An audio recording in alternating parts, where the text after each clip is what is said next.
I was speaking to a believer, a minister yesterday, and the question was, so do you believe bin Laden is in heaven? I mean, I never said that.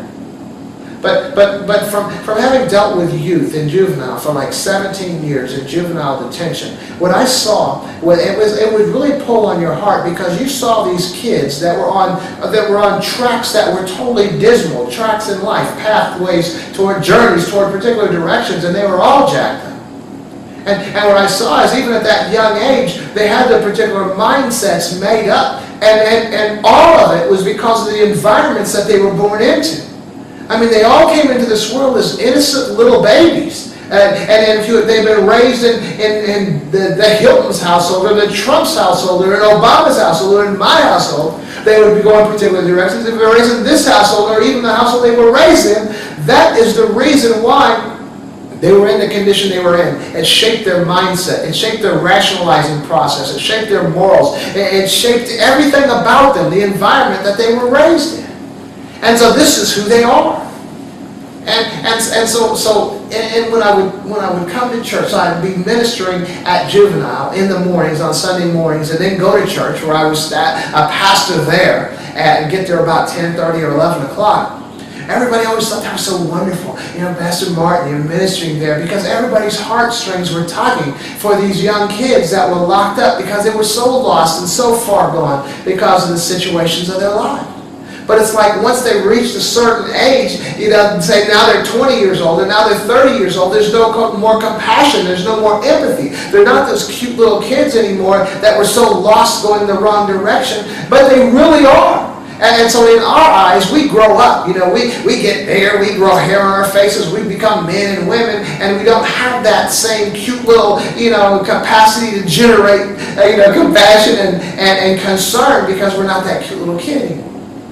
But I'm suggesting, as we begin to look at individuals in the eyes of God, we're still those little children. We're still those little babies. God saw the baby when it was born. God saw the environment that child was placed in, and realizes and recognizes that this child doesn't have a chance. And it's actually arrogance for us, even as believers, to begin to, well, they didn't do what I did. They have to turn their back on the way they were living. They have to confess Jesus Christ. They have to do all the stuff that I did, and why don't they? And that's why they're suffering, because of who they are and what they haven't done. What I'm suggesting today, for many of us, if we were born in some of those environments, in some of those situations, we would be the same way.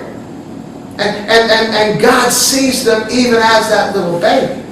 So I'm suggesting today that because of the environments many people have come up in, because of the exposures, the unfair treatment, the mistreatment. Man, I've talked to kids. I mean, this one little girl told me, if you could read the story of my life, you would cry. And I mean, she was like serious. I was trying to get the kids to write journals, to try to help them, come up out of, or even recognize something. She said, if you saw the story of my life, you would cry. That was enough said.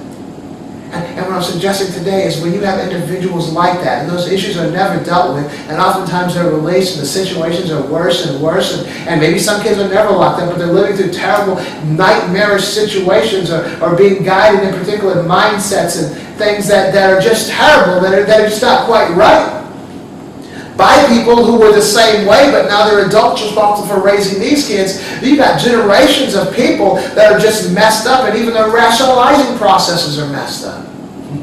I'm telling you, man.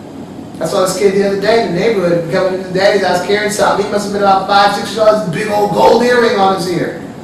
Kid, and the daddy loves the kid, trying to do the best that he can. Another kid, daddy's in one of them cars, big old, jamming cars. These kids are out there with the big old wheels, and the music blasting. He had this like 7-year-old kid in there. This is the exposure this kid, and daddy probably high or something. This was the exposure this kid is getting from his hero. Who was he going to be?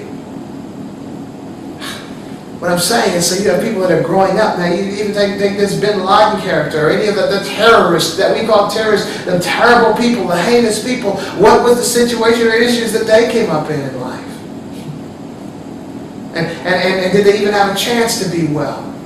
It's very arrogant for us to even somehow take credit for even accepting Christ, even when we understand Scripture that if you're not drawn, you're not going to respond anyway. And that every man has been given a measure of faith. Whatever, we can't take credit for what we are, and even as far as being believers. And sometimes, if you even you can't even take credit for being free. I see people on the streets all the time that are maybe homeless, that are drug addicted. Their lives are just jacked up, and maybe people that have criminal records and that have gotten arrested for things. And man, I know my past. I know my history. I know things I may have done and never got caught for, or things, directions in life that I went and it wasn't by my sense that I didn't go that way. I'm telling you, in all honesty, there isn't a day goes by when I see a homeless person or a person who's jacked up in life, an addicted person or a terrible situation, that I don't think that could have been me. And it's not by my sense, it's but by the grace of God, there go I. And we maintain that humility and recognize that it's not by our sense, but it's by the hand of God, the grace and mercy of God. When we come out of our arrogance, taking credit for who we are, and recognize that any of those things that we did that we couldn't have, and if we got slipped up and maybe popped, back then we wouldn't be who we are today. We recognize but by the hand of God, and we recognize in all humility is but by the hand of God we are okay. We have the humility when we're looking at other folks who are in worse situations than we are, knowing that the only reason we're not there is not by our own sense. But they got jammed up maybe one day when we didn't, wherever we had, we would have been on the same path they're on today.